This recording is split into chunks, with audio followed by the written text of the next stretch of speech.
Your first impression matters. Now, we've all heard this so many times, and it is especially true when it comes to interviews. But I want to tell you that you should actually be happy for this fact.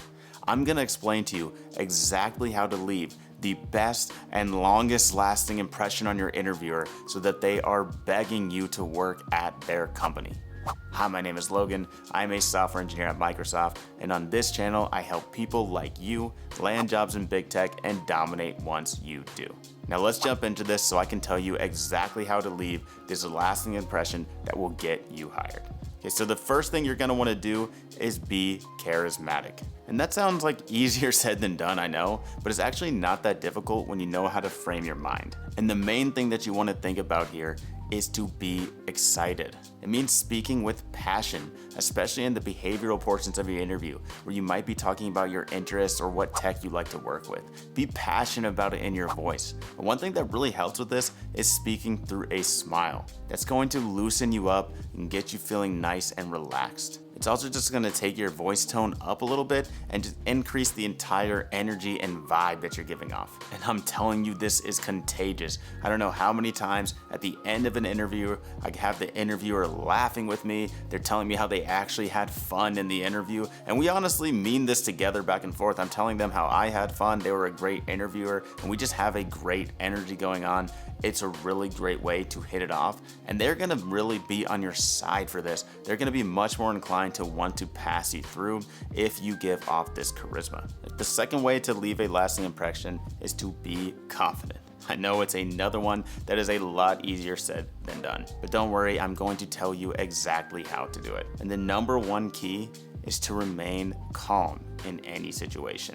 Let me tell you a quick story. I was in an interview. It was actually one of my Microsoft ones, and it's a remote interview and it's using a shared coding platform, and I'm just sitting there coding away and my Wi-Fi drops out. So it's literally a nightmare situation. Of course, the call drops, and I quickly scramble to grab my phone, and I call back in with my phone, and the best thing I did here was just stayed calm. I literally am like laughing on the other line and just telling them, yeah, I'm so sorry, my call dropped out, my Wi-Fi dropped, so I'm actually calling you back in on my phone. Can you hear me okay?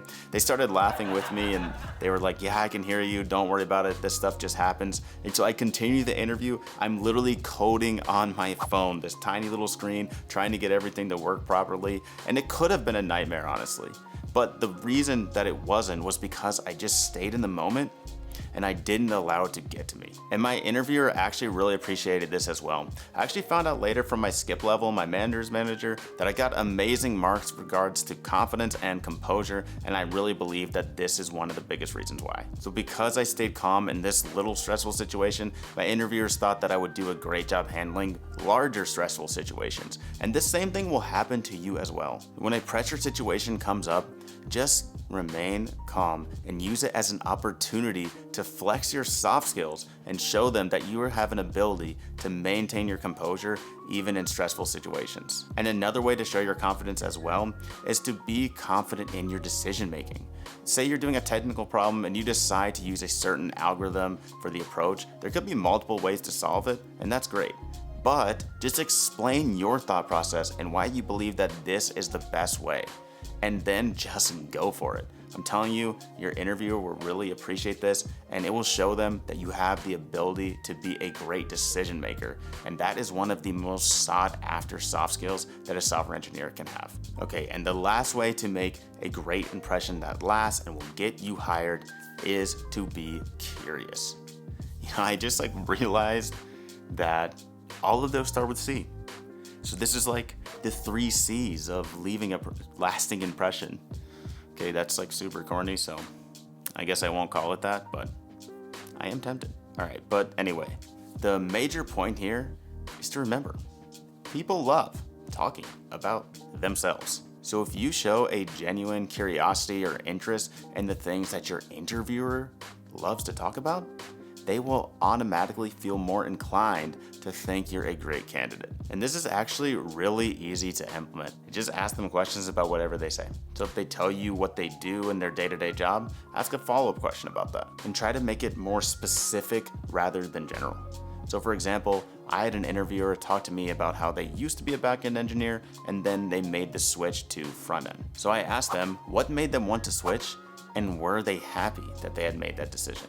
And do you see what I did there too? I actually stacked the questions. And so stacking the questions showed that I had an actual genuine interest. I wasn't just trying to blow smoke or something and just ask a question just to ask it. I asked back-to-back questions that, built on top of each other to show the interviewer, hey, I actually care about what you have to say in this regard. And this is a good time to point out as well that I actually do encourage you to just have a genuine interest in people in the first place. So this one should be really easy because you just care about people. And another way to show that your curiosity is to ask questions about the tech that you're asked about. So if an interviewer asks you a question about some technology, of course, do your best to answer that question.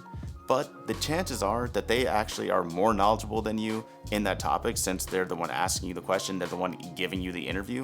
So feel free to ask follow-ups to learn more from your interviewer. So for example, I was talking to one of my interviewers about parallel programming, and I was discussing with them the ways in which I would go about avoiding deadlock. But once I was done, I mentioned that I was actually interested in what ways the interviewer would go about solving that same problem because there are multiple different ways to do it, and I was just curious to learn more in that subject. He proceeded to give me some awesome advice about the deadlock problem, so I got to learn, and on top of that, he was definitely impressed by my curiosity in the topic, and also he was the one asking the question, so the chances are that he was also very interested in the topic as well. And so he actually got to have fun explaining more about that issue, even though I got to answer the question as well and still solve the technical portion of it. And there's something that I've heard a lot from upper level management as well, and that is that curious engineers are great engineers. So do your best to show that side of yourself in an interview. So I really recommend following this advice in order to make the best impression on your interviewer